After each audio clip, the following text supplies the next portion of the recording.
భగవద్గీత అధ్యాయం 3 శ్లోకం 12 శ్లోకం ఇష్టాన్ భోగాన్ హివో దేవా దాస్యంతే యజ్ఞభావితాః తైర్దత్తాన్ అప్రదాయైభ్యో యో భుంక్తే స్తేన ఏవ సహ.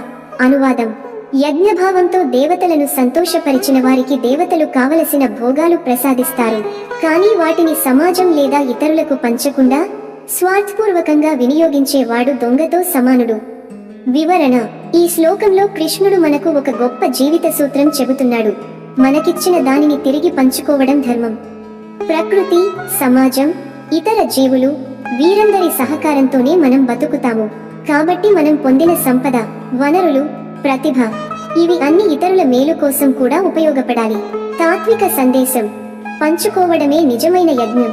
స్వార్థం చక్రాన్ని విరుస్తుంది, కానీ దానం ఆ చక్రాన్ని కొనసాగిస్తుంది. సమాజానికి తిరిగి ఇవ్వడం ద్వారానే మనం కృతజ్ఞతను చూపుతాము. ఉదాహరణ: ఒక రైతు పంట పండిస్తాడు. వర్షం లేకుండా, భూమి సారం లేకుండా, సూర్యకాంతి లేకుండా ఆ పంట పండదు. అందువల్ల రైతు పొందిన పంటను పూర్తిగా తనకే ఉంచుకుంటే అది సహజ ధర్మానికి విరుద్ధం. కానీ పంటలో కొంత భాగాన్ని ఇతరులతో పంచుకుంటే అది యజ్ఞం అవుతుంది. భగవద్గీత మనకు చెబుతున్నది, సంపద మన సొంతం కాదు, అది పంచినప్పుడే పవిత్రం అవుతుంది.